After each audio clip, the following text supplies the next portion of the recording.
imbasnya kalau nggak dicatat, ya itu kan manusia kan lupaan gitu kan. Nggak ngaku, apalagi mungkin yang diutanginnya orangnya nggak amanah gitu kan. Dia mau curang, ya bisa aja kalau nggak ada catatan atau saksi itu. Jadi minimal saksi ya walaupun itu. Betul, ada saksi, ada barangnya, dan ada kesepakatannya nanti mau bayarnya apa. Misalkan emas, ya bayar emas gitu. Atau uang, mau dibayar uang tapi ya kan tiap tahun ada inflasi segala macam. Pak, saya nanya yang tadi yang awal tadi. Yang Ya. awal tadi kan dibilangin bahwa kalau kita mau zakat itu harus dekat dengan zakatnya. Minimal kita tahu. Kalau tadi kan ada di gudang atau apa kan nanti dulu ketemu gitu kan. Iya. Kalau kondisinya kita kan di sini nih Pak. Terus kita invest di kampung gitu, itu nanti gimana itu? Apakah kita harus melihat dulu atau kita kira-kira udah cukup dijakatin atau gimana? Nah, kalau di kampung istilahnya kita punya wakil. Sana ada nggak orang yang kita percaya? Jadiin aja beliau sebagai wakil kita. Boleh. Istilahnya beliau jadi wakil kita, melihat apakah sudah nisabnya udah cukup, udah haulnya udah memenuhi. Ketika sudah mau mengeluarkan zakatnya, ya silakan. Nanti kan ada ucapan dari kita kepada ya keluarga misalkan yang ada di sana. Tolong dong keluarin zakatnya. Gimana? Coba tengokin udah nisabnya atau udah haul belum nih? Dilihat dari waktunya. Oh udah, nisabnya udah memenuhi, haulnya juga sudah on time, udah dapat waktu 1 tahun. Gimana? Keluarkan? Boleh, nggak apa-apa. Nggak mesti kita balik. Apalagi sekarang teknologi kan canggih. Bisa video call langsung, apa-apa itu bisa. Gitu.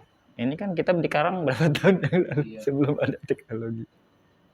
Tapi ini Pak, saya mau nanya lagi kalau kan harta itu dijakatin. Kalau rumah itu dijakatin nggak Pak? Rumah. Atau senilai emas itu atau bagaimana? Rumah? Iya rumah. Yang kita tinggali? Iya. Itu kena zakat nggak? Saya belum pernah dengar tuh zakat rumah. Atau mungkin kita punya rumah beberapa atau yang nggak ditempatin gitu. Nah, kalau kontrakin gitu tuh. Nah, kalau itu nanti masuknya ke ini perdagangan niaga, sewa menyewa, hasil usaha. Hasil sewanya berapa nih setahun? Nanti konversi ke emas ternyata udah cukup. Minimal emas kemarin berapa? 85 gram misalkan. Pak, keluarkan juga zakatnya. Jadi zakat usaha namanya. Baik lagi zakat niaga. Gitu. Tapi kalau yang ditinggalin enggak ya? Enggak, kalau yang ditinggalin. Iya, kalau negara ada pajak kan. Kalau zakat setahu saya enggak ada sih. Kecuali di rumahnya ada emas batangan baru. Enggak. Kalau zakat, misalnya kita kan kalau ambil tiap tahun kan zakat fitrah nih Pak ya, kita ngantar ke masjid. Di sisi lain kita misalnya ada lebih saudara, ada yang lebih membutuhkan. Misalnya zakat itu kita langsung ke oper ke saudara gimana? Lebih utama dahulukan yang kerabat. Kerabat ya. Nanti ketika kerabat kira-kira keluarga saya alhamdulillah nih nggak ada yang miskin, nggak ada yang fakir, baru boleh nanti masjid boleh salurkan ke yang lain. Tapi yang kalau merunut keutamaan ya yang sekitar kita dulu, yang circle kita dulu, maksudnya yang keluarga dulu, kerabat. Betul. Sebelum ke orang lain, nafaqah, sedekah, afdolnya ke yang dekat kita dulu, kerabat kita dulu. Tapi kalau kita ke kerabat nggak ke masjid ya masjid. Nah, tinggal pinter-pinter kita. Misal nih, anggota keluarga kita ada berapa serumah? Ada 5. Nah, ya, berarti ke keluarga 3, 2 ke masjid. Jadi biar ngilangin sahwa sangka itu. Gitu. Ya, perlu juga itu, maksudnya yang ngilangin gunjingan-gunjingan. Menjaga hubungan sosial juga kan penting. Itu maksudnya. Kita bagi 2 aja, sebagian di sini, sebagian di sana.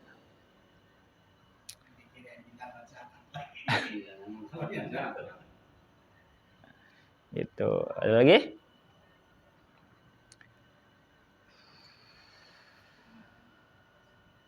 Pak, itu nanya lagi Pak. Enggak. Jadi kan saatnya kita ngomongnya di masjid aja deh. Di masjid itu dapat zakatnya katakan 1 ton lah, 10 ton gitu. Sedangkan di warga di sekitar itu kalau dibagi-bagiin masih sisa gitu. Katakan satu orang yang fakir gitu, hitungannya 10 kilo lah gitu. Iya. Padahal kan cuma 10, berarti kan cuma 100 kilo. Kalau 1 ton Ya, masih intinya mesti sisa banyak lah gitu. Sisa 900 kilo gitu. Nah itu mesti ngapain? Nah, apakah ditimbun atau tahun depan atau buat bangun masjid atau apa gitu? Jadi biar ini kan peruntukannya Pak. Kita cari di luar area sini, kampung sebelah.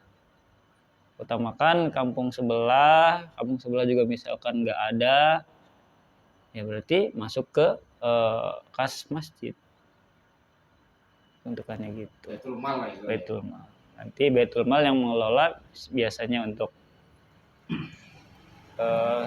musibah atau bencana gitu, bisa ke situ. Misalkan ada untuk uang ya? Iya. Untuk masalah mana? Betul. Tapi masalahnya perasaan jarang yang kayak gitu. Jarang banget. Jarang banget. Kebanyakan malah defisit. Kebanyakan malah mustahiknya yang banyak, yang zakatnya kurang. Kita masih kayak gitu. Mungkin suatu hari nanti bisa kejadian kayak gitu.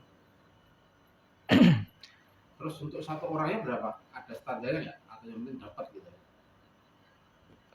Satu orang mustahiknya itu? Nah, yang wajib menerima. Ya minimal sejakatnya itu. Satu orang. Kalau yang wajib zakatnya itu kan 2,5 kilo ya? Ya minimal segitu. Satu orangnya di situ.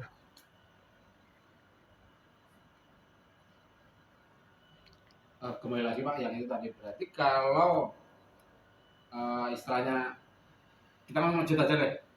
Berarti di masjid itu harus ada Baitul Mal Pak. Harusnya. Tergantung masjidnya. Kalau dikira-kira tadi ada kelebihan. Ya, kelebihan banyak banget lah. Nah, itu harus ada Baitul Mal yang mengelolanya. Tapi kalau setiap tahunnya pengalaman kurang, ya panitia zakat mal aja udah cukup. Maksudnya amil zakat aja udah cukup. Nggak mesti ada Baitul Malnya. Jadi kan ada amil biasanya kan setiap yang menjelang Idul Fitri itu ada amil zakat.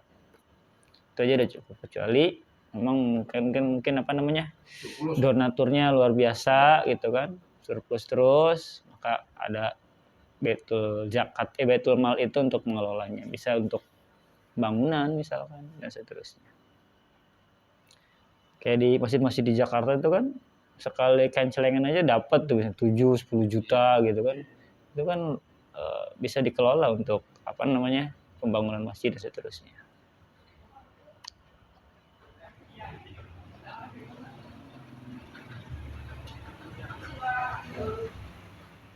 Berarti kalau kayak gitu berarti memang harus ada yang paham ya?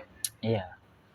Tapi khusus zakat fitrah sepengetahuan saya biasanya disalurkan lagi ke mustahik. Tapi untuk zakat mal biasanya dikelola untuk pengembangan masjid. Berarti kalau untuk fitrah khusus dibagiin. Tapi zakat mal, zakat harta itu bisa untuk renov segala macam gitu. Peruntukannya seperti itu. Tapi kalau seandainya itu nggak dibagiin semua untuk tahun depan gimana Pak? Untuk zakat fitrah. Nah tadi kan ketika dicari, misal nggak ada lagi nih, masih sisa, ya tadi disimpan di Baitul Mal, nanti tahun depannya disalurkan lagi. Tapi bukan untuk bangun kan? Bukan. Tuh Pak, iya kan masalahnya di situ. Tapi itu ikhtilaf Mas. Ada juga. Iya maksudnya, tapi makanya kita juga bisa berpikir ternyata emang diperuntukkan untuk ini gitu. Tapi ada juga ulama yang membolehkannya ketika nggak ada lagi nih sumber pembangunan, itu doang zakat fitrah doang, ya monggo. Jadi itu ikhtilaf. Logikanya Pak, ketika si zakat fitrahnya surplus, nggak mungkin nggak ada zakat mal gitu. Iya. Gitu. Oke. Terima kasih. Ya. Khususnya saya di kita. Iya. Pasnya kosong masukin.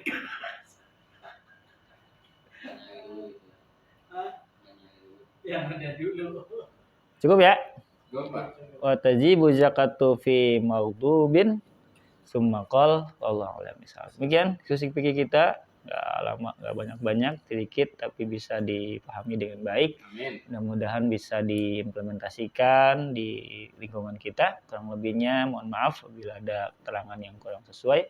Taufiq hidayah. Afa minkum. Assalamualaikum warahmatullahi wabarakatuh. Waalaikumsalam.